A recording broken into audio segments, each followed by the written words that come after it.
As we approach hip-hop's 50th birthday, I've been thinking a lot about the genre's roots, and it got me thinking about the evolution of the art of rapping. The path from Run DMC to Rakim to Busta Rhymes to Eminem to Kendrick Lamar. Rapping has gone through so many evolutions over the years, but where did it start? Where was rapping invented, and who should get the credit for being the first to ever do it? Artists like Rakim, Slick Rick, and Kool G Rap are known for reinventing the act of MCing in the mid-80s, providing more attention to the technical aspects of rhyming. But hip-hop was already rolling for over a decade before they got their start. Freddy told me everybody slide, DJ spinning, I said in my mind. Blondie's song Rapture was the first rap song to have a video on MTV, so this was probably the first rap song that a lot of people heard, but she definitely wasn't the first rapper. She wasn't even the first female rapper. Tanya Sweet Tea Winley has her beat as the first female artist to make a rap song. Her track Vicious Rap was released in 1980. I said the T-U-R-the-K-E-Y, I said the man is a bad, you can't deny. He got the sticks in his hand and foot on the drums, and other females, they're trying to get a little summer KD, y'all. The first real contender is of course the Sugar Hill Gang. Big Bank Hank, Wonder Mike, and Master G released Rapper's Delight in 1979, which was supposedly the first hip-hop song ever officially recorded and released. But even the Sugar Hill Gang aren't a simple answer to this question. Many of the lyrics on Rapper's Delight were famously stolen from other MCs of the era, including Grandmaster Caz. Big Bank Hank was Caz's manager at the time, and was working at a pizzeria when Sylvia Robinson of Sugar Hill Records overheard him reciting Caz's rap lines and offered him a deal. Hank did get permission from Caz at the time, but he never got the credit or recognition that he deserved for penning one of the most iconic verses in history. So while many would view the Sugar Hill Gang as the first rappers, Grandmaster Caz may have a better claim to that crown than them, but even he wasn't the very first. A few months before they released Rapper's Delight, a group called the Fatback Band released the song King Tim III. The Fatback Band may be known more as a funk and disco group, but this song is very clearly inspired by the delivery of hip-hop's MCs through the 1970s. I am the voice of King Tim III. Tell you what I want you to do. A little left hand, right hand in the air, and you slam like you just don't care. You put your left leg out, the right leg in, say the hustlers out, and the rock is in. When the group was recording the album Fatback 12, they had a beat that they felt a rap would work well over. None of the group members could rap, so they called in a friend named Tim Washington to rap on the record. This song is officially the first rap song ever recorded and released, so the first real acceptable answer to the question of who was the first rapper is a man named Timothy Washington. Now that answers the question of who was the first recorded rapper, but who was the very first MC in hip-hop history? That takes us all the way back to the birthplace of hip-hop, 1520 Sedgwick Avenue in the Bronx, on August 11th, 1973. DJ Kool Herc hosted and DJ'd a party on this date, and many more going forward, which would become the sprouting point for hip-hop to form and grow throughout the 70s. Herc would MC while he would DJ, similar to how DJs take the reins as the master of ceremonies to help move the crowd, but after a few parties he enlisted the help of his friends Theodore Puccio and Coke LaRock. These two were officially the first two rappers in hip-hop history. They weren't recording at this time, but these rappers were MCing live parties and events, creating this pillar of hip-hop as we know it today. There isn't much information on Puccio online, but Coke LaRock wears his title as the first rapper in hip-hop with pride, and he even returned to the mic in 2021 on the DJ K Slay posse cut, Rolling 110 Deep. Now that answers the question of who was the first rapper in hip-hop, but Puccio and Coke LaRock didn't just invent the act of rapping one day out of nowhere. The roots of rap can be traced back way before hip-hop was ever envisioned. Kool Herc was born in Jamaica, and took a lot of inspiration from the DJs on his home island. A very early form of MCing comes directly from Jamaica.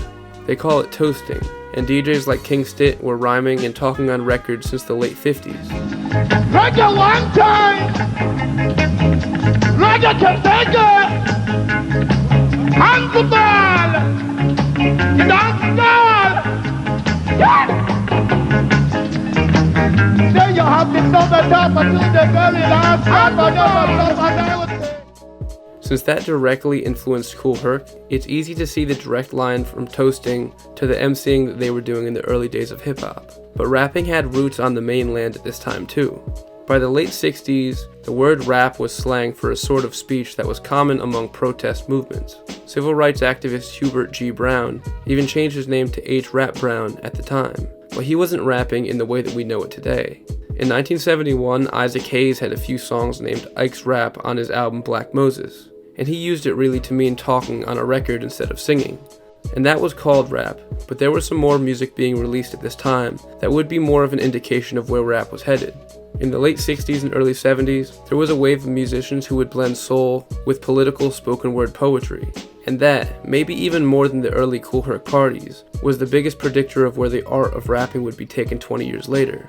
Artists like The Last Poets and Gil Scott-Heron may not have been living within hip-hop culture, but the culture was born out of their artistry and ideology, so I think they have a pretty solid claim to the throne.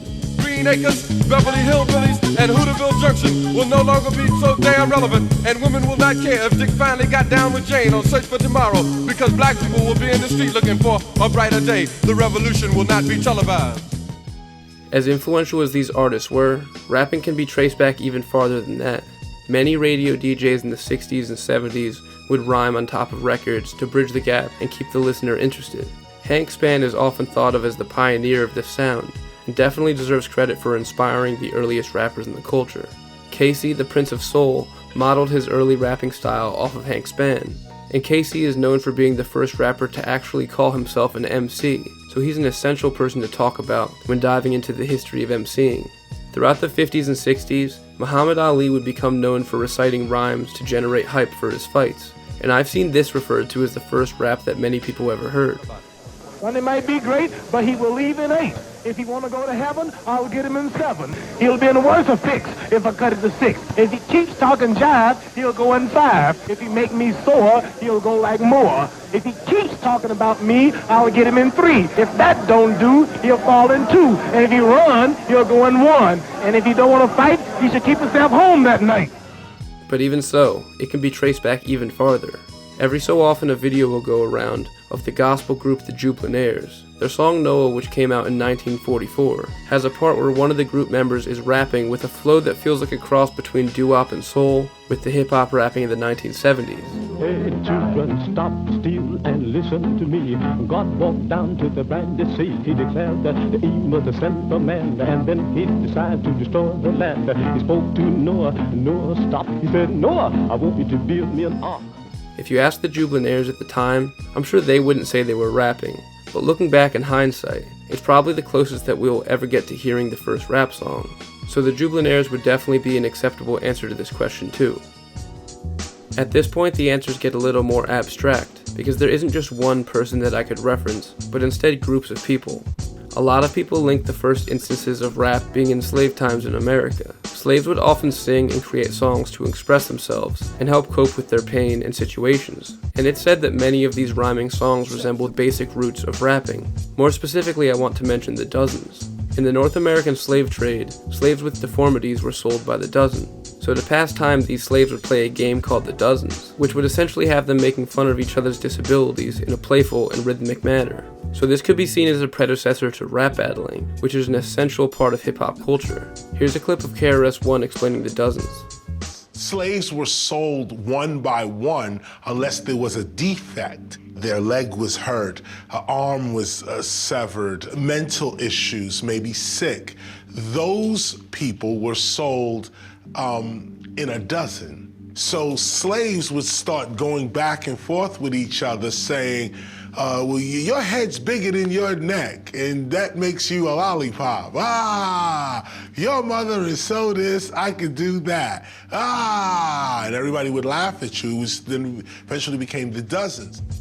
And as far back as that seems, rapping can even be traced back before that. In many African tribes, there were griots who could be seen as the first rappers in the world. They were historians who told rhythmic stories to their villages over a simple drum beat. So the question of who is the first rapper of all time doesn't have a simple one-person answer. I think based on my research and what I've gone over today, there are 4 acceptable answers to this question. The earliest roots of rapping goes to the griots of Africa. The Jubilenaires have the first ever recorded rap of all time. Coke La Rock and Theodore Puccio have the distinction of being the first rappers of hip-hop. And Tim Washington, along with the Fatback Band, have the first ever recorded hip-hop song. Thanks for watching, everybody. Let me know down in the comments, what was the first rap song that you have a memory of ever hearing? The first one that I remember hearing was the Fat Boys collaboration with the Beach Boys called Wipeout. My dad had that single on cassette, and I vividly remember us bumping that when he'd take me to school. I want to give a huge shout out to my patrons. The vote for our next video topic is already done, and the patrons voted on Little Brother, so be on the lookout for that one later this month. If you want to be able to vote on future video topics, the link to the Patreon is in the description. Feel free to hit me up on Instagram or Twitter if you want to talk music at all. And as always, I got a lot of dope stuff planned for you guys, so stay tuned, stay safe, and stay deaf. Thanks for watching.